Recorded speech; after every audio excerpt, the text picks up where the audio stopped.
Olá, boa noite. Que bom que nós chegamos no horário de dar início a esse momento tão especial. Vamos estar iniciando de fato agora esse momento muito nobre, que é o momento da nossa live, né? E deixa eu só ajeitar aqui rapidinho. Nós vamos dar início à nossa live e é mais um momento muito especial para mim, para você, com certeza, porque hoje promete muito. A nossa live de hoje está realmente digna dessa noite de segunda-feira, digna desse momento sagrado que é o momento de troca de saberes, troca de informação. Eu não vou estar sozinho aqui hoje. A socióloga e psicopedagoga Liz Santos, que acaba de entrar aqui para nossa live, né? Fala, Então, assim, boa noite. meu amor. Boa noite, que bom falar com você, Feliz também né? em falar contigo. Sua bênção, minha irmã. Meu pai abençoe a vida. Como vai? Meu Pai abençoe também, muita paz, muita Ah, luz, viu, para você e para nós. pra Eu estou nós. dizendo aqui que nós estamos começando nesse momento, um momento muito especial, né? Essa live nossa agora, dando início, e as pessoas estão começando a chegar. E Sim, eu acabei de dizer que é uma live que promete, né? Porque a nossa proposta hoje falar de uma experiência que para alguns é ignorada, para outros é mimimi, para outros não existe, e a gente vai estar conversando sobre isso, né? Vai sim, estar desfrutando acerca dessa questão que é aquilo que a gente chama de intolerância religiosa. Mas certo. antes disso, Liz, eu queria pedir licença a toda a ancestralidade, óbvio, né, para a gente estar ocupando esse lugar de fala. E eu queria, antes de você começar a trazer as suas contribuições, ler apenas quatro partes pequenas de um poema, não de um texto, na verdade, né, de Altair, quando ele traz como título Os Intolerantes, Alabê de Jerusalém, né? É um texto belíssimo. Então eu vou começar, Por porque a favor. gente precisa ganhar tempo. Meu Deus, assusto com muita tristeza a pena da aspereza dilacerando a beleza de uma linda sinfonia. Aguarrais de juízes ciumentos inflexíveis, descobrindo as matizes de uma linda pintura só porque não gostam da assinatura. E Ah, quando o plano gera um avatar, um iluminado, assim como o Nazareno, logo vem quem se apresenta com o conhecimento profundo e diz logo: não é desse mundo, só pode ser extraterreno. Eu tenho toda a certeza que nosso planeta um dia, mesmo cansado, exausto, terá toda a garantia e guardado por uma geração vigia. Nunca mais verá a espada fria do Holocausto. A intolerância, repito, é a mais triste das doenças. Não tem dó, não tem clemência. Deixa tantas cicatrizes nas pessoas, nos países, até as religiões guardiãs da luz celeste abandonam seus achotes para empunhar cacetetes. E o que, na verdade, refresca o rosto de Deus é um leque de quem tem um haste de Calvino e a outra de Allan Kardec. Às vezes, corações que creem em Deus são mais duros que os ateus e jogam pedras sobre as catedrais dos meus deuses iorubais. Não sabem que a nossa terra é uma casa na aldeia. Religiões na terra são archotes que clareiam. De Altair Veloso. Tá? ah, E eu fiz corte desse texto que é maior, é muito Eu grande. conheço esse E eu quero, texto. belíssimo, né? E eu quero dedicar isso a todas as pessoas desse universo. Todas as pessoas que conseguem repensar esse seu lugar de ocupação, seu lugar de pertencimento, de resgate de seu pertencimento. Então, Liz, é um prazer, uma honra muito grande. Eu, mais uma vez, eu quero agradecer pela sua disponibilidade, por você ter aceitado esse convite de fazer parte dessa conversa rendida, né? Porque a ideia aqui é render mesmo as nossas discussões, render os nossos pensamentos e fazer com que esses pensamentos possam ganhar corpo. Né? É por isso que eu quero convocar para que você se apresente dizendo quem é Liz, porque eu falei que ia trazer uma pessoa muito especial, mas eu preciso que você fale. Aqui eu tenho feito esse movimento, quando eu trago alguém conhecido, eu poderia pedir à pessoa o currículo para apresentá-la, mas na conversa rendida eu prefiro que as pessoas rendam e digam quem elas são e ocupem esse lugar de fala desde já. Então, Sim. quem é Liz para o universo? Quem é Liz para essa terra? Quem é Liz para Salvador, para a Bahia, para o Brasil, para o mundo? Quero agradecer, né, o convite. Sinto-me extremamente honrada de fazer parte dessa conversa rendida. Preciso agradecer aos Voduns por essa oportunidade. Eu acho que dialogar, se permitir estar nesse lugar de fala, é um trabalho deles. Agradecer aos meus irmãos de Santos que estão presentes na live, né? Meus irmãos do Rumpão, Que Savalu, Vodun Sul, bom. né? Meus irmãos estão presentes. A Carla Cotirene, minha referência intelectual maravilhosa. A toda a minha família, Sim, a minha mãe pequena que está presente, a Totó, todo muito obrigada. Muito obrigada de que coração por bom, estar presente. que bom. Antes de eu ser acadêmica, eu sou vodunce, né? Eu sou vodunce do Rumpam Savalu Vodun Zokwe, que é um terreiro de Savalu. Então, eu sou algo porque eu me construí neste lugar primeiro religioso. E falar de intolerância religiosa, essa live vai ser bem diferente, porque estamos lidando com dois religiosos, eu e você. É, Então, falar de intolerância religiosa desse lugar de religioso é diferente. É muito é, diferente. Eu sou uma intelectual negra, me considero intelectual negra. Demorei muito tempo para me ver como intelectual, porque para mim, intelectual eram as pessoas que eu lia, era Wagner Gonçalves, era Miriam Rabelo, era Patrícia, que são mulheres e homens que sempre estudaram religião. Eu sempre me achei estudante, continuo sendo estudante, mas hoje eu me vejo como intelectual. E eu sempre me debrucei para estudar religião, nas ciências sociais eu estudei religião, no mestrado eu estudei religião, e eu sempre é sempre minha linha, é sempre aonde eu mergulho melhor, mas é sempre onde eu fico mais nervosa.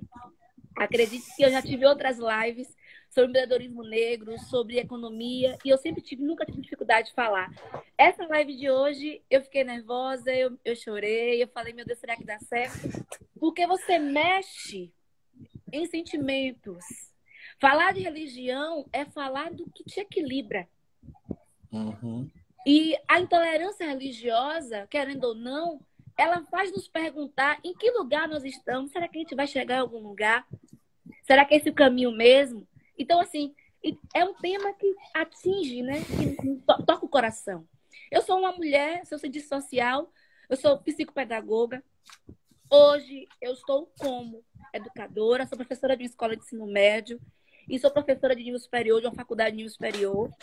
É um lugar cômodo, porque é um lugar hierarquicamente, onde eu estou hierarquicamente, um lugar alto, mas é também um lugar de desconforto. Eu tenho que ser o tempo todo política, onde eu tenho que trabalhar com diversos temas e tenho que trabalhar com pessoas que são intolerantes e tentar reverter essa situação. Porque quando a gente está nesse lugar como educadora, como educador, cabe a nós também multiplicar o respeito, multiplicar sim, o amor. Mesmo quando não é esse tema, mas sempre surge esse tema. A intolerância religiosa, claro, ela está em qualquer disciplina, em qualquer lugar. E a gente tem que estar ciente disso para ter força disso. E estou sim. feliz de ter um caminho, de ter tido um caminho diferenciado. Eu vim de igreja, eu mergulhei mesmo dentro da igreja. Eu fui uma mulher que aos 15 anos decidi entrar para ser freira. Eu estava decidida. Não foi uma decisão da família. Foi uma decisão pessoal, porque eu acreditava, eu sempre tive um feeling racial. Sempre tive um feeling. Eu sempre percebi que as coisas eram mais difíceis para nós negros e negras. Eu não tinha estudo, Sim. mas eu tinha experiência. Então, quando eu estava na igreja, eu falei assim, eu quero ser mais alguma coisa aqui dentro. Eu acho que ser fiel, ser igreja, eu queria ser orgânica, eu queria trabalhar ali dentro, eu queria ser referência ali dentro, né? E aí eu falei assim, não, eu vou adentrar esse espaço. E aí eu entrei, né, para o convento. Entrei com 15 anos, saí com 21 anos. Quando eu entrei em ciências sociais. E assim, ao sair, eu começo a descobrir outros universos que eram tão importantes quanto estar na igreja. E assim, eu aprendi, estando na igreja, que algumas coisas não saem de você, estão enraizadas. Tem um percurso muito conflitoso dentro do candomblé. Eu entro no candomblé e tem um caminho que não foi um caminho tranquilo. Eu tive nesse processo vários motivos de sair do candomblé, vários motivos.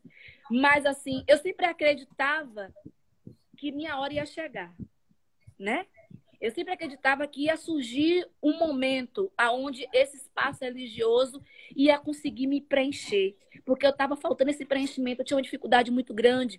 Eu tive um caminho de muitos conflitos, né? Eu conheci, infelizmente, pessoas que não eram tão bacanas dentro desse espaço. E eu disse assim, não é a religião. Não é a religião. É os caminhos que eu tracei. E aí, eu tinha dificuldade de compreender, e eu tinha uma mente muito cristã, e demorei para romper isso, porque, assim, vários autores, né? Desculpa por estar falando, mas eu nem deixei. Fica à vontade. Não, pode ficar. Inclusive, só para você se sentir confortável, minha primeira provocação seria sua trajetória chegar nesse lugar. Então, você já começou. Eu só tenho a agradecer ao universo e a você. Assim, existem autores... É conversa rendida, fica à vontade. Tem autores como... quando eu entrei em Ciências Sociais, no primeiro semestre, eu conheci Casagrande Senzala, e aí eu vim conhecer Sérgio Buarque de Holanda, e aí eu vim conhecer Caio Prado Júnior, e aí eu vim descobrir esse universo onde tem, como as pessoas dizem, um universo de 3 raças, e que a sociedade brasileira é formada por negros, brancos e índios, e uma construção de uma harmonia que não existia, mesmo no espaço religioso. Mesmo no espaço religioso cristão, aonde Deus devia ser prioridade, isso não existia. E eu disse, o que está acontecendo comigo?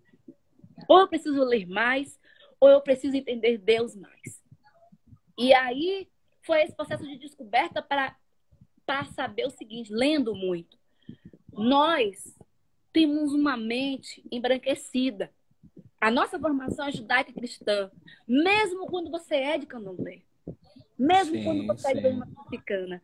A forma como você pensa é uma forma de pensar ocidental embranquecida. E isso cria um choque ao entrar no candomblé. Porque, para mim, eu tive muita dificuldade ao entrar no candomblé. O primeiro ano que eu estive no terreiro de candomblé, quando eu fui pesquisar, eu tinha medo de Exu. Eu tinha medo de caboclo, porque eu achei que eram entidades muito próximas de Satanás. As cores eram cores que me levavam a um lugar que para mim, me fazia mal. E como eu tive vários problemas, eu tive acidentes, problemas religiosos, eu tive confusões dentro da minha relação amorosa, eu comecei a pensar o seguinte, e meus amigos, que eram ainda católicos, né, que são pessoas católicas que estavam no meu universo, diziam, Liz, você não ganha nada saindo da igreja católica. Você só perdeu entrando no candomblé. E assim, eu relutava.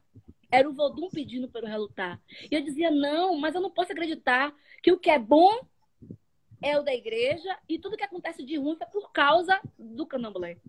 Porque aí, quando acontece alguma coisa boa, não foi o candomblé, foi um mérito meu. E eu tinha essa dificuldade de falar com o orixá.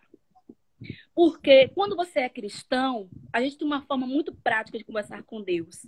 A gente prostra o joelho no chão e quanto mais calo no joelho, mais sinônimo que você está caminhando para o caminho, que está indo para o caminho certo. Eu ajoelhava, orava me redimia, conversava com o padre, rezava as 10 Ave Marias, os 10 Pai Nosso e continuava a minha vida. Eu tinha uma relação com Deus aonde no momento da comunhão, era naquele momento que eu conversava com Deus, porque Deus estava dentro de mim. Era aquele momento. E como fazer isso no candomblé? Qual o momento da comunhão? Qual o momento de troca? Como você pede ao orixá? Aí, a melhor forma de eu entender isso foi aproveitando toda essa experiência religiosa, toda essa experiência dentro da igreja e dizer assim, quero mergulhar nas profundezas do Espírito de Deus e descobrir suas riquezas em meu coração. É tão lindo, tão simples, brisa leve, tão suave, doce Espírito Santo de Deus. Foi a partir disso que eu entendi que orixá é como Deus, o Deus católico que eu tinha. O Vodum, ele está presente na nossa vida o tempo inteiro. É na brisa, é no vento, nas coisas simples. E eu tinha dificuldade, eu queria barganhar. Não se barganha com o Vodum. Se dialoga. E no candomblé você aprende que não existe pecado, existe responsabilidade. O que você emana na terra, você acaba recebendo de volta. E você tem que arcar com isso. E é doloroso. É doloroso porque você quer pedir perdão quando era católico, quer pedir perdão e me redimir. E você aprende que o Vodum, ele diz que você tem caminhos. E você decide os seus caminhos. Você é responsável por esses caminhos. Então, é uma religião também onde você tem que se concentrar em si. O equilíbrio tem que vir de você. Hoje, eu estou dentro de uma casa G de Savalu. É uma casa tradicional. E eu tenho que aprender a conviver com uma comunidade. E eu não sabia o que era comunidade. Eu demorei para entender o que é comunidade. Porque eu vim de igreja. E na igreja, você cumpre o seu papel indo para a missa pela manhã. Cumpre. Você tem seu dia inteiro para sair. Mas pela manhã você vai para sua missa. E você é um bom católico por ir para sua missa pela manhã. No candomblé, não. Pela manhã é uma parte, pela tarde é outra. De noite tem candomblé, você tem que estar bem. É uma outra formação. Eu vi um espaço aonde eu estava acostumada, coisa pequena, a beber uma Coca-Cola e dar aos meus irmãos Gubi. Até que uma pessoa falou, por que você bebe Coca e dá aos seus irmãos Gubi? Por que você... Eu falei assim, não, mas é porque eu quero dar... Não, você tem que beber o que eles bebem. Você tem que comer o que eles comem. E a gente não aprende isso na igreja. Na igreja a gente aprende a dar esmolas. E não a comer com os outros. É diferente. A construção é outra. Porque a comida que as pessoas vão comer à noite é a comida que o Vodum está comendo, a comida que a gente está comendo. Você não dá o menor para o outro e fica com o maior. É uma nova filosofia de vida. E eu demorei para entender isso. E isso nenhum livro vai explicar. E isso nenhuma academia vai dizer a você. E isso minha experiência dentro da academia não ajudou. E eu percebi que ser intelectual no candomblé, você tem que pegar sua intelectualidade, guardar um pouco e aqui saber conviver com os irmãos. Qual a maior dificuldade que eu percebo aqui hoje no terreiro ou nos outros que eu já estive? Os intelectuais acham, as pessoas que chegam nesse espaço acham que vai ter um lugar diferenciado. E aqui você lava o banheiro igual a todo mundo. Aqui você vai servir água igual a todo mundo, porque aqui você é comunidade. E aí que você vai tomar o primeiro choque. Aí que você vai sentir a primeira dor, que é a dor do ego. É a dor da vaidade. E aqui você quebra essa vaidade. Porque aqui você vai dar santo igual a mim. Uma certa vez eu estava no terreiro de candomblé. E aí havia algumas pessoas brancas dentro do candomblé, dessa casa. E aí o rapaz descobriu que ele era de Ançã. A mãe de santo jogou e descobriu que ele era de Ançã. Ele não é do candomblé, ele só foi para poder jogar. E aí ele disse assim, não, eu não queria ser de Ançã. Eu queria ser de Oxalá. É uma construção que as pessoas têm, né? De achar que pessoas brancas ou é de Manjá ou é de Oxalá.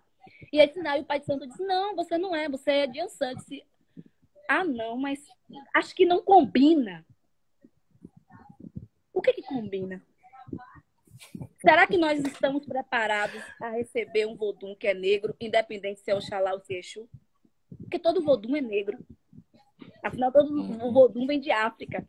Nós estamos preparados para estar numa religião onde a filosofia ela é africana e negra? Não estamos. Porque se estivéssemos preparados, o nosso país não ia padecer tanto com a questão da intolerância religiosa. As pessoas apontam para a gente e falam da nossa religião, primeiro porque é uma religião negra. Ponto. Intolerância religiosa é racismo. Primeiro racismo, a gente fala de racismo, depois a gente fala de intolerância. É racismo. Porque é cult ser espírita. Cult. Porque é cult você ir para o cinema e ver os filmes de Allan Kardec, de Edivaldo Franco. É cult. Mas não é bonito você adorar um vodum e trazer isso para um cinema. Não é bonito quando você traz isso para outros espaços que é da nossa religião. Então, nós somos discriminados primeiro por sermos negros. E porque nossos voduns são negros. Não venham com essa discussão de que Iemanjá é uma mulher de grandes cabelos lisos como uma onda. É uma mulher preta, uma mulher gorda, uma mulher que tem toda uma forma de pensar e discutir. Ela não é essa mulher. Ela não é essa mulher que a gente... Não é Nossa Senhora. E aí vai entrar nessa questão de que o nosso país começa com a intolerância religiosa em 1500. Porque a primeira coisa que se faz nesse país é celebrar uma missa. A gente diz aos indígenas que tem que celebrar uma missa. Posteriormente, a gente monta universidades e faculdades com catequistas, com jesuítas. E aí a gente vem construindo toda uma estrutura que nos exclui. E uma estratégia política que foi usada foi você estar comparando, que a gente chama de sincretismo religioso, né? O orixá com o santo católico. Foi uma estratégia importante para aquele contexto. Mas eu entendo isso como uma mutilação e uma dor. Porque quando você está comparando, para não perder a sua identidade, há muita dor nisso. Porque eu consigo imaginar pessoas iguais a mim, naquele contexto, que não ia aceitar a dor que é saber que é o seu vodum que está ali, mas tem um santo católico na frente, apenas para poder adorar e não ser discriminado. Isso é dor, isso é mutilação. E até hoje, a gente traz isso para o nosso cotidiano, quando a gente tem vergonha de falar com a nossa religião. Eu recordo que uma pessoa que eu gosto muito, que é evangélica, ela me ensinou uma coisa que eu levo a minha vida inteira. O ex-companheiro dela, também evangélico da Renascer, eles foram para um casamento. E nesse casamento estavam servindo champanhe. Ele, com vergonha, pegou o champanhe, não bebeu, mas pegou o champanhe por vergonha de negar. Então ela disse assim, por que você tem vergonha de dizer que não bebe? Você é um homem cristão, você não bebe. Ele disse, para as pessoas não ficarem me apontando. Aí ele disse, você tem vergonha de seu Deus? A gente tem que ter vergonha do nosso Deus? Se você é evangélico e não bebe, não vai pegar bebida e dizer, desculpa, eu sou evangélico e não bebo. Aí isso tem que ter vergonha. Então nós que somos de candomblé, também não podemos ter vergonha. E aí eu disse isso a ela, então se a senhora não tem vergonha de negar um copo de champanhe, eu também não vou ter vergonha de negar o meu vodum. Não pode ter vergonha. A gente não pode ter aquela sensação de que está fazendo algo errado. É isso que eu sinto às vezes. Algumas irmãs e irmãos, essa sensação de medo, de vergonha. Em uma conversa com um irmão, que eu tenho um carinho muito grande, ele disse assim, ai meu Deus, eu vou pintar muito nessa vida porque eu vou para o inferno mesmo. Aí eu disse, por que você vai para o inferno? Ele disse, eu vou para o inferno porque eu sou gay e porque eu sou de candomblé. Aí eu parei assim, falei, mas você nem é cristão para acreditar nisso? Eu disse, mas qual o caminho que a gente vai ter que seguir sendo de candomblé gay? Observe que é um homem que é devoto ao Vodum. Mas mesmo assim, ele acha que não vai ganhar o reino dos céus, prometido por uma outra religião que não é a dele. Continua cristianizado. Isso. Como é que É. quebra isso? Como é que quebra? Como é que você constrói dentro do seu espaço religioso uma nova filosofia? Se, inclusive, os sacerdotes e as sacerdotisas têm medo. Eles têm medo. Porque quando você diz a um vodunce, quando você diz a um Inhaú, quando você diz a uma Muzenza que após a obrigação dela de santo, ele precisa ir à igreja, naquela igreja do Senhor do Bonfim, para afirmar a feitura que a sociedade tem que ver, ele está indo para a igreja. Ele está dizendo a uma sociedade patriarcal, barroca, portuguesa, que eu estou aqui, ó. É como se você só existe porque você se apresenta ao outro. A sua existência está condicionada ao outro. Mesmo já tendo dado nome no terreiro. Não que é o lugar, que é o lugar. Não há uma autossuficiência. E eu digo assim, o problema é muito maior, porque, inclusive, os sacerdotes também têm medo. As sacerdotisas também têm medo. Porque as pessoas pedem, quando você vai fazer o santo, que você se batize primeiro na igreja católica. Aquele temor de que você precisa ser batizado para você não ser pagão, mesmo você não sendo evangélico, mesmo você não sendo católico. É algo que está em nós. É algo que está em nós. A gente precisa discutir isso, a gente precisa conversar isso. Mãe Estela de Oxóssi, afinada que o Vodum tem em bom lugar, ela vem fazendo essa construção da importância de dizer, nosso tempo é agora. A construção é agora. Os nossos ancestrais, eles já tiveram muito trabalho em conservar a nossa religião. Eles tiveram muito trabalho. Todo terreiro de candomblé aberto, é um quilombo em ascensão. É uma renovação. É uma reconstrução, é um preto, uma preta que deu certo. E a gente precisa entender isso para colocar esse espaço como espaço de militância.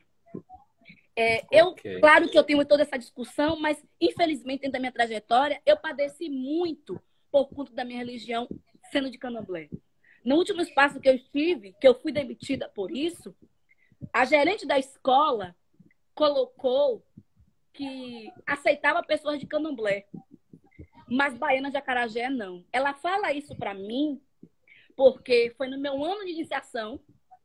Então, foi um ano que eu passei um ano inteiro de branco e de cabeça coberta. E eu não deixei de sair de branco e de cabeça coberta, porque a gente não pode abrir mão disso.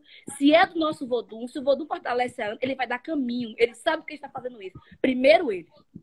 Então, eu fui em nome dele, eu fiquei um ano inteiro usando meu branco e cabeça coberta, sabendo que isso poderia gerar uma situação de desconforto, como gerou. E essa mulher fala isso um dia, uma semana depois ela me demite, com o argumento que estava tendo uma redução dos 30% do sistema. E era pura mentira. Só que eu não deixo de adorar meu Vodum por isso. E eu não coloco que isso foi um castigo, porque também não pode ser assim. Eu coloco isso como mais uma escada para a minha vida, porque o Vodum sabe o que faz. E a gente não sabe o que diz. Então, naquele momento, eu entro com um processo em uma organização chamada AFA. Ela é recolocada, ela sai da instituição. Eu estou em vários outros lugares, acabo estando em vários outros lugares, mas eu não posso crer que essa dor que eu tive naquele momento é fruto de minha religião, é fruto de um processo racista. Porque estar nessa filosofia da prosperidade e achar que vender bala no ônibus é sinônimo de progresso, é sinônimo que está dando certo, também não é assim. Estar numa filosofia onde você é a cabeça da casa, é a coroa da casa, que você que vai edificar a casa, padecendo com homens que são violentos, não é trabalho de Deus, não é trabalho de Cristo. Cristo não pede isso. A primeira coisa que a gente tem que entender é que Cristo não pede isso. Quem constrói a igreja é ao pegar a pedra e pedir a Pedro que dali vai se sair um templo. Cristo não se fazia disso. A gente tem que começar a observar o que a Bíblia diz. Porque, afinal de contas, a Bíblia eu considero um dos melhores livros que a gente tem. As respostas estão nela. Se o cristão ele esqueceu de ler Lucas e ler o Bom Samaritano. Lucas 10, me permita falar sobre Lucas 10, que é a parábola do Bom Samaritano. É a palavra que fala sobre a prática do amor e o cuidado. Aonde você não é cuidado. Você não está sendo cuidado por um próximo. Você está sendo cuidado por uma pessoa que é de outro espaço religioso, que cuida de você. Cristo é isso. Cristo foi o homem que levou luz. E aí eu lembro de uma música também, quando eu estava na igreja, que eu canto muito, né? Que lembra muito essa coisa da importância da palavra. O Candomblé fala muito essa oportunidade da oralidade. E o cristão também tem que levar em consideração a oralidade. E aí a música era assim. Tua palavra é luz para o meu caminho. Tua palavra é lâmpada para os meus pés. Quero fazer valer tua palavra em mim, para que o mundo saiba que tu és Senhor. Tu és Senhor. Tu és Senhor Jesus. Tu és Senhor. A palavra de Cristo precisa ser disseminada. A importância da evangelização. A evangelização não é você colocar camisas combinando e a Bíblia embaixo do braço. É leitura. Tem que ter leitura. Tem que ter leitura de Cristo. E falta essa leitura de Cristo. A intolerância acontece por não ter leitura de quem foi Cristo. Do homem que ele foi, da importância que esse homem foi. Afinal de contas, quando Cristo ele some, ele não foi para a Europa para estudar em faculdade. Ele visitou o continente africano. Então, para mim, Cristo, além de tudo, é um homem com ancestralidade de matriz africana. Meu Deus, meu Deus, meu Deus, meu Deus. Gratidão desde já, tá? Amor do pé, como assim fala, né? Gratidão, amor do pé. Inclusive até isso, se você diz a alguém obrigado, pode ser aquele... Você diz tem que alguém é muito básico, mas se você diz amor do pé, já aí já causa uma estranheza, né? Porque há essa ignorância. Ô Liz, me permita chamar de Liz assim, não pro-Liz, nem assim, é fantástico te ouvir e eu já me sinto contemplado em muitas coisas que você falou. E enquanto você falava, eu me recordei de uma fala de Muniz Sodré, quando ele fala a respeito da verdade.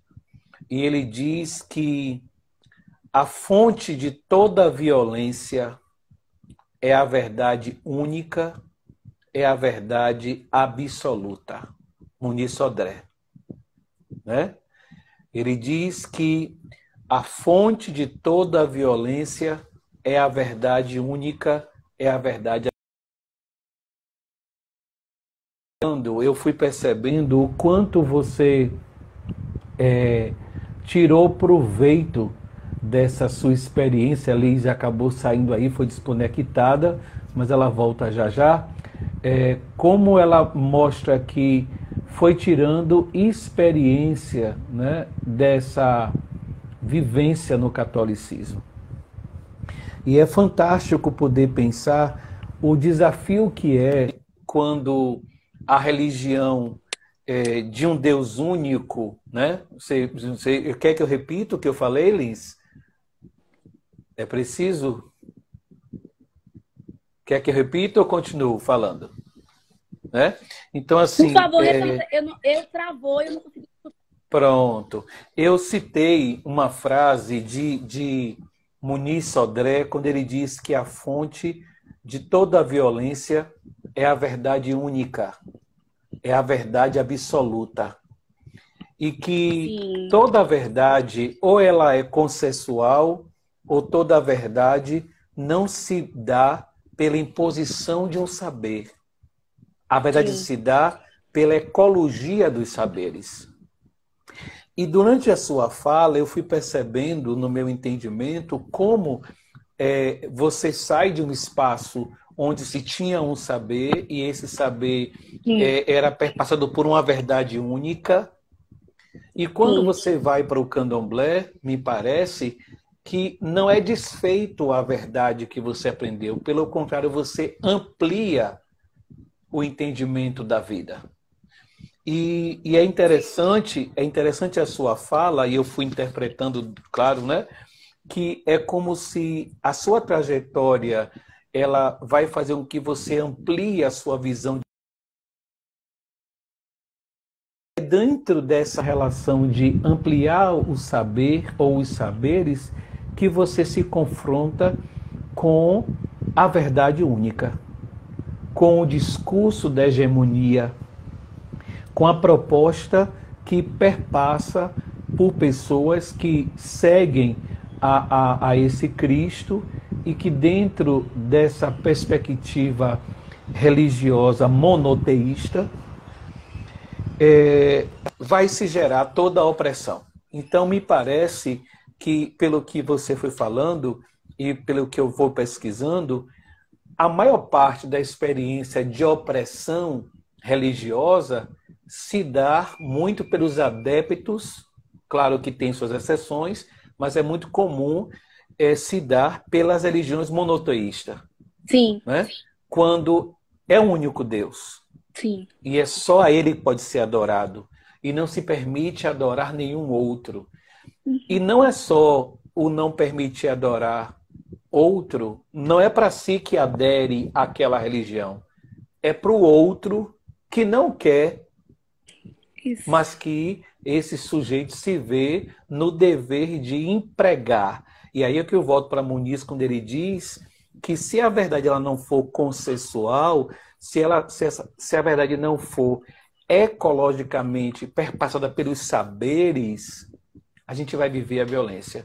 E pelo que você foi falando e pela sua experiência, a verdade única, ela foi quem violentou seu corpo, violentou sua identidade e é quem violenta várias pessoas que de repente estão na contramão dessa hegemonia cristã, precisamente no Brasil. Porque a gente inclusive diz, aí eu vou começar a lhe provocar, como é que a gente lida nesse país onde diz que o Estado é laico, mas você sofre um racismo religioso porque você não é cristão, né? Então, como é que um país é laico? E eu queria ainda provocar nesse conjunto agora para você, porque eu fui pesquisar a palavra respeito, que é uma das coisas que se fala muito, e a palavra respeito ela vem do latim respectus, que é do particípio passado respecere, que quer dizer olhar outra vez. Esse tem um prefixo de novo, o espere é olhar, que quer dizer, em outras palavras, é algo que merece que você olhe mais um pouco. Então, é interessante para mim inclusive foi muito bom te ouvir, e aí eu vou dizer a você, a primeira coisa que me chamou a atenção no candomblé, uma vez que eu fui, foi que na hora em que foi oferecida a comida às pessoas, eu, como não conhecia nada, nem o ritual da casa, peguei meu prato, que como era visita, me deram um prato. Mas os filhos da casa, ao receber, oferecia a todas as pessoas e só depois que ela ia comer. Aquilo me impactou de uma forma que eu disse, onde eu venho, eu aprendi que esse prato é meu. Sim. E aqui eu estou vendo um multo. Então, em outras palavras, aí eu vou deixar você falar, por isso que eu estou ligando a palavra, esse Estado que é laico, Sim. mas que, na verdade, você, por ser de matriz africana, acaba sofrendo a violência, porque você está indo de encontro à verdade única do país laico, que é cristão. E aí, quando eu trago a palavra respeito, que quer dizer olhar, é algo que merece que você olhe um pouco mais. Então, o racismo é tão perverso que não permite que as pessoas conheçam, não olhem para dentro do candomblé e ver o que ela tem a ensinar. O que é que você tem a me dizer com isso? Anailton, para mim, na mentiras, né? E 3 grandes mentiras muito bem embasadas pela ciência, principalmente pelas ciências sociais. Primeiro, que o Brasil é um país laico. Segundo, que nós estamos numa democracia racial. E terceiro, que nós é formado por 3 raças. Existem 3 grandes mentiras, né? O primeiro, que o Brasil é um país laico. A gente começa uma Constituição falando de Deus. A gente faz um juramento falando de Deus. A gente crê que para ser alguém tem que ser batizado na igreja católica. A gente afirma que para ser um casamento com pompas e louvores tem que ser na igreja católica. A gente diz que tem que ser uma boa pessoa para quando morrer ir para o reino dos céus. Já começa toda uma construção de um país laico. Então, assim, a gente padece também porque nós não falamos a verdade. Todas as histórias, toda história tem 3 lados, né? O lado A, o lado B e os fatos. É fato que o nosso país, ele diz que é laico para você acreditar, para eu acreditar. Mas sabe que não funciona isso? Porque quando eu andava com o meu texto na mão, no ônibus, sempre, todos os dias, rezando meu texto e acreditando que aquele caminho era o melhor, eu não era apontada. Inclusive, eu era mais quista, era uma negra de alma branca. Era uma negra boa. E aí você vai aglutinando, você acaba pegando outras identidades que não são identidades, que para aquelas pessoas são interessantes. Eu fico imaginando minhas irmãs de santo, que são mulheres negras, de candomblé, que são lésbicas, que já traz uma outra identidade. E quando você é gorda, e aí você vai pegando identidades que é fora daquele padrão.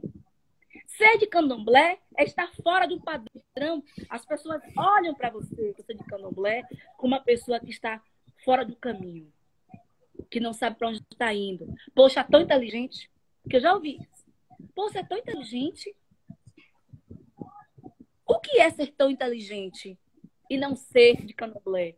Ser intelectual é você ser espírita? É você trabalhar. Como é isso? E é importante dizer que as religiões monoteístas, elas fazem questão de criar um vilão, que é o Satanás. E aí, agora, eles querem colocar Satanás numa casa, que é a nossa. Eles acham que Satanás tem que morar em algum lugar. E é no terreiro de candomblé. Nós não acreditamos em dualismo. A gente não acredita em Deus e demônio. Isso não existe. A gente acredita em orixá que come. Em obrigação de 1 ano, de 3 anos, de 7 anos, orixá com roupa bonita no barracão, a gente acredita nisso. A gente está preocupado, é na nossa obrigação todo mundo sair falando que comeu e não aguentou. Todo mundo bebeu e não aguentou. Não é se Satanás está querendo com a lança dele infernizar a vida de alguém. Não se preocupe, você mesmo é seu yin yang. Não precisa de Satanás. Lúcifer está muito ocupado num diálogo secular com Deus. Porque eu tenho certeza que nesse rompimento de Lúcifer com Deus, Lúcifer não deve estar bem. Porque ele era o filho querido de Deus. Ele era o preferido. Ninguém quer ser o preterido da vez. Ele deve estar muito ocupado conversando e querendo saber os caminhos que ele tem. E não ocupado querendo um tambor. E se foi dentro dessa construção que foi criada também, né, Liz? Porque se você acredita que Deus é onisciente, cria um anjo, sabendo que esse anjo ia o trair para depois o expulsar, então eu não sei bem se sábio, realmente... Né? É sábio, né? Muito não combina. Então quem cria Satanás é o próprio Criador. Então como é que esse Criador cria Satanás, né? Então, pelo amor de Deus, já dizia Chico Buarque, pelo amor de Deus, não vê se isso é pecado desprezar quem lhe quer bem, né? Não, sabe, e você quer dar lugares. Assim, claro que existem outras religiões que não são monoteístas, mas que também querem hierarquizar. Inclusive, eu tive um diálogo muito forte com os racionais, que é a religião racional, que foi uma religião que Timaya fez parte por um tempo, e aonde ele também coloca os orixás como se estivesse abaixo dos espíritos evoluídos, né? Então, assim, como é que funciona Quem te disse isso? A pessoa veio de A lá, partir de onde? gente, como é que você constrói isso? Como é que um ET, um extraterrestre, vem para a Terra ocupado com um orixá que tá... Pelo amor de Deus, gente. Bora... Isso é desequilíbrio. Para que Sabe? tá feio, como diz, né? Para que tá feio. É um desequilíbrio. Isso é desequilíbrio. E isso tem porque eu fico pensando, se nesse momento do romper, desse novo nascer que é a morte, quando você chegar no céu, não encontrar nenhum Deus do Antigo Testamento, nenhum do Velho, você encontrar o orixá, como é que você vai dialogar? Você vai dizer o quê? Não vai. Como vai ser esse momento ancestral? Aí vai fazer, como minha avó diria, vai ficar esmudecido. Vai fazer o quê? Porque eu acredito assim, quando você é cristão, e eu vi isso muito do povo, de algumas pessoas africanas. Eu tive alunas que são de Guiné, tive alunos do Congo, que eu já dialoguei muito com eles, e que são muçulmanos, uma parte, outra parte é católica, outra parte é evangélica, mas que eles respeitam a ancestralidade dele e dão de comer para a ancestralidade dele. Porque para eles a ancestralidade tem nada a ver com religião. Ponto. A ancestralidade é uma coisa, religião, eles têm isso. Então, assim, Oxum continua bem gordo e comendo na casa dela, mesmo ela sendo evangélica, porque ela não rompe com isso. Esse romper, essa quebra, foi aqui no Brasil. Porque, infelizmente, para nós sermos aceitos por uma sociedade racista, a gente precisava entrar no formato deles. É alisar cabelo, é se vestir como, é ter a mesma religião, entrar na mesma faculdade para ser aceito. Porque todo mundo quer ser aceito, ninguém quer ser o excluído da vez. Ninguém quer ser o Carrie estranha. Ninguém quer ser. Esse negócio, todo mundo quer ser X-Men, é só em filme. Todo mundo quer ser normal. E o normal não é ser, é seguir um padrão. Né? Porque eu me acho um X-Men, né? Com poder super Bessem, né? Sou a serpente da vez, sou eu. Bem Bessem, bem Bessem. Eu me sinto poderosa. O Vodum vem isso é um poder que te dá, é uma fortaleza que, assim, é indescritível. Só quem dá santo, só quem tem a incorporação do Vodum, do Inquice ou do Orixá, sabe esse poder que seu pai faz. É você tá mal de saúde e o Orixá tem esse poder de te deixar bem. É você estar chorando porque teve algum problema pessoal e o Orixá da sua irmã de santo, que nem sabia, sua irmã de santo nem sabe o que está acontecendo, o Orixá dá um recado. Só quem está no meio... são tantas provações, eu digo assim, que tinha que fazer um livro sobre as provações. O quanto o Orixá, ele prova a existência, o quanto o Orixá, ele prova que ele é vivo. O Vodum, ele prova que é vivo. Pelo amor de Deus, o que é dar um abraço em Ansan, gente? É você sentir emanar o fogo dela e ela te levar para o céu. É fortalecedor. É um mundo de búfalo. O que é, gente, abraçar Xangô? Ave Maria. Pelo amor de Deus. Aí você pegou na minha fraqueza. É a conexão. É a conexão mais forte com a natureza. Eu sou muito da linha de Nietzsche. Eu não acredito num Deus que não dance. É a conexão. É o momento daquele quadro onde Deus está tocando o ser humano, é ali, ó. É a faísca do Vodum, é aquilo ali. É aquele momento. É o momento de ebulição. É a comunhão. É aquela comunhão quando eu estava no corpo de Cristo, eu sentia Deus dentro, que o coração palpitava. Eu dizia, Deus está aqui. É o Vodum aqui. Eu sou assim maravilhada. Acho que isso da religião mexe na minha história de vida, mexe no meu sentimento. E assim, eu sou uma militante de crer que toda religião tem muito a contribuir. Eu acho que toda religião tem uma porcentagem, um equilíbrio. Tem seus saberes, né? Falha. Nenhuma religião deve ser falha. E assim, a gente tem que ter cuidado para não reproduzir, enquanto excluídos, estigmas. E eu tenho todo esse cuidado. Sim. Mesmo sabendo que o país é um país laico, eu em nenhum momento estou aqui para criticar o católico. Porque eu não posso esquecer minha trajetória dentro do catolicismo. Eu não posso esquecer o quanto eu cresci ali dentro. Da mesma forma que eu não posso esquecer o quanto eu tive relações com mulheres e homens evangélicos, e essas mulheres me abraçavam. O que eu disseram na minha vida é uma mulher que é evangélica e me abraça. Uma mulher que eu amo. Eu já tive alunas que era evangélica, percebeu, quando meu pai faleceu, ela percebeu que eu estava mal e disse, professora, eu vou orar por você. Isso é a importância da religião. É esse equilíbrio. É você ver esse espaço como um espaço que você pode emanar amor. Se você não está bem no seu espaço religioso, ou você está seguindo o caminho errado, ou você não sabe ainda qual espaço deve, ou você não sabe ainda o que fazer naquele espaço.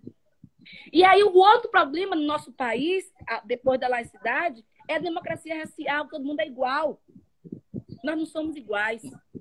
E a gente percebe essa diferença, inclusive, nos espaços religiosos, onde líderes religiosos e as líderes religiosas têm um problema ainda de entender o quanto todo mundo é preto, o Vodun é preto, os filhos são pretos, e às vezes traz algumas filosofias racistas para esses espaços. Acho que isso precisa ser discutido também. Essa democracia racial que não existe, que veio na linha de Gilberto Freire, que veio nessa linha da galera dizer todo mundo é legal, todo mundo se ama, oba-oba, a mulata. Vem nisso. Não existe essa democracia. Isso tem que ser colocado a posto, a gente precisa discutir isso. Nós somos diferentes, e que bom que somos diferentes. E assim, uma vez eu ouvi uma pessoa dizer assim, mas se os negros tivessem poder, iam excluir os brancos. A prova clara de que preto não exclui branco é o terreiro de Candomblé. Que você coloca o nosso irmão branco do nosso lado, faz o santo dele sai lindo com todo mundo, e todo mundo abraça e pede, dá bate-cabeça, porque ali é Vodun também. É ancestralidade também. Ninguém está aqui para discutir porque tinha uma mãe de santo que era francesa, porque tem um irmão de santo que é chinês. Ninguém está aqui para discutir isso. A ancestralidade está aí. Se você pensar bem, quando alguém me diz assim, mas você acredita que uma pessoa branca que vem de fora tem Vodun? Carlos Moore disse, no livro Racismo e Sociedade, que o berço da humanidade é em África.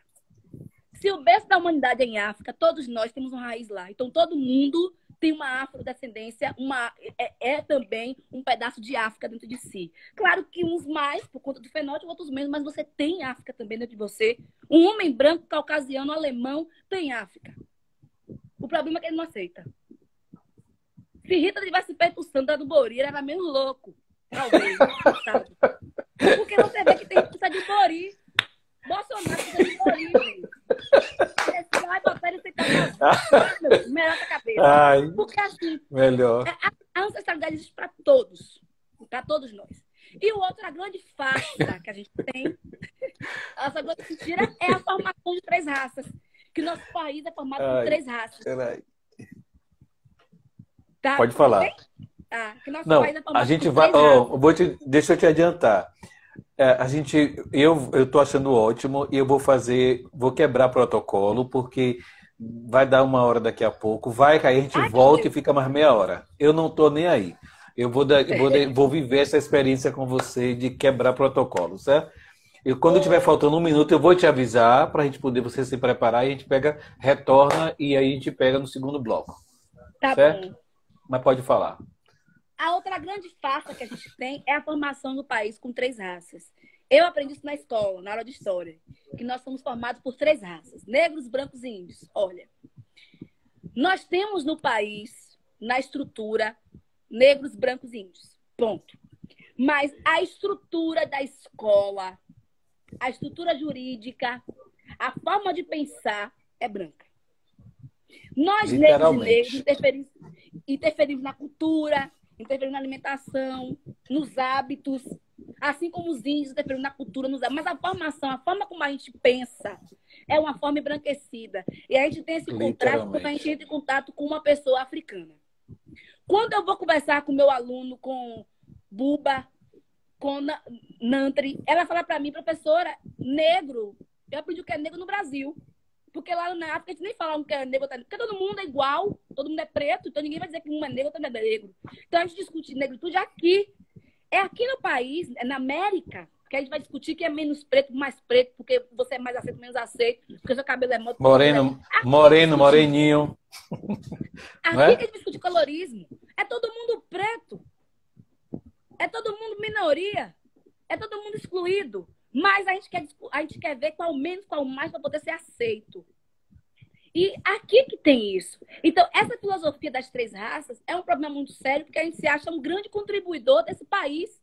Esse país não fez nada por nós. É um país que faz abolição, nos exclui e cria várias leis para nos excluir o tempo inteiro. todas as estratégias possíveis de exclusão foi feita nesse país. Seja na escola, seja com a lei dos vadios, com tudo que ele podia fazer contra nós, eles fizeram. E quando a gente está dizendo isso, nos chamam de loucos, mimimi, militantes, que está procurando problema, não tem o que fazer. Problemático. E a gente problemático. É raivoso, né? A gente vai falar Chama de raivoso. Raivoso.